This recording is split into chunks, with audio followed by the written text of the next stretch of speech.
My earliest memories are from elementary school. We'd walk down here from Oakwood Elementary every day after school, and normally we'd bowl.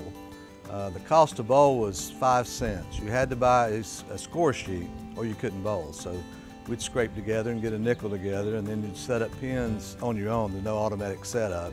And for 50 cents, you could have an afternoon and dinner and a drink. So it was great times. We had ping pong, we had billiards, we had card tables to play cards. We had a treat called the Frozen Zero Bar from the concession stands that was outstanding. And my favorite drink was from the concession was a cherry vanilla Pepsi.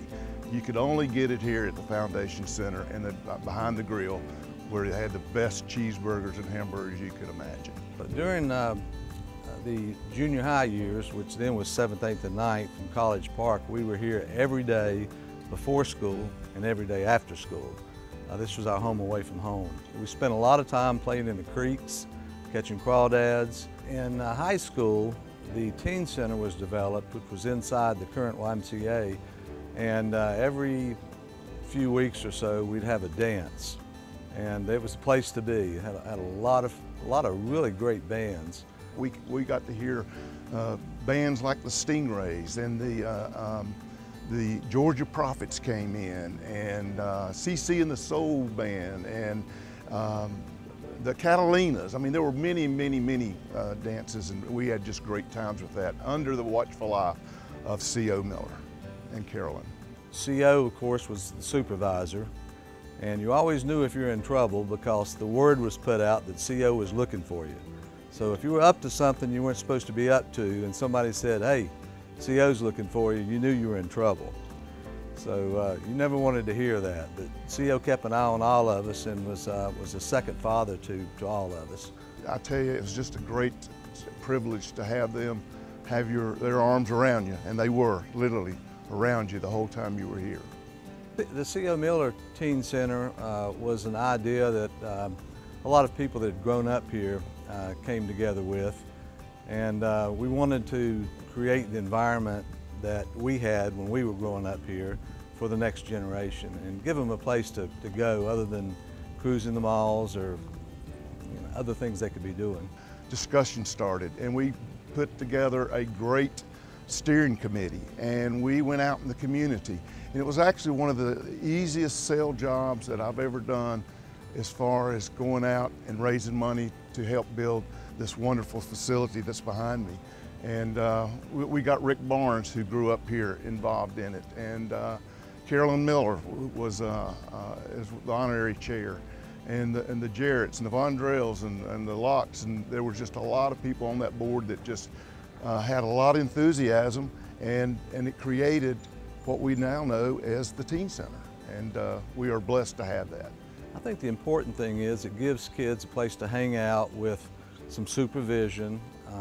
We have had great directors, so it gives the kids someone to talk to, just an adult without the parental pressure that comes with most adults. It gives them a friend that they can share things with and be mentored.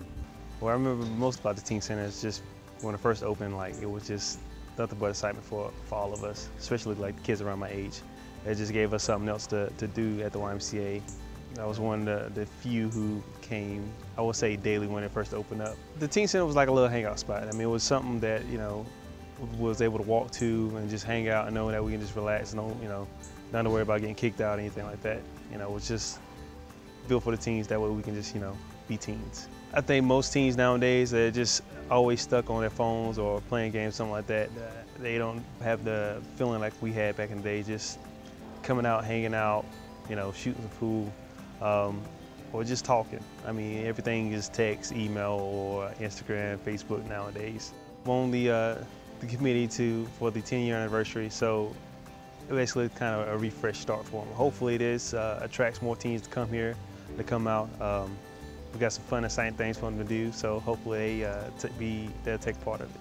I started with just like coming to the things that my mom made me go to. Like my brother and sister were doing a Halloween party, and my mom was like, "Bella, you need to go to that." And so I went to that for starters, and then that helped Darren, the first Teen Center director, know me, and then he wanted me to be a part of Leaders Club, and I didn't want to be a part of that. But then it was really great, and then I was a part of that.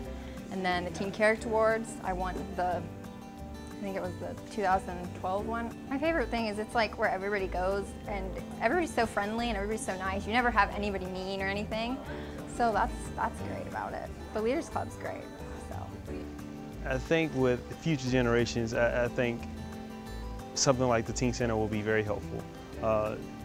It just had to be out there some way, somehow. Like I said, most kids today are just all about technology. They just need to take a step back and just relax and just do stuff without, cell phones or tablets or computers nowadays. And they can kind of open their eyes and get a different view on life. I'm active over here. I come every once in a while to work out and just to visit.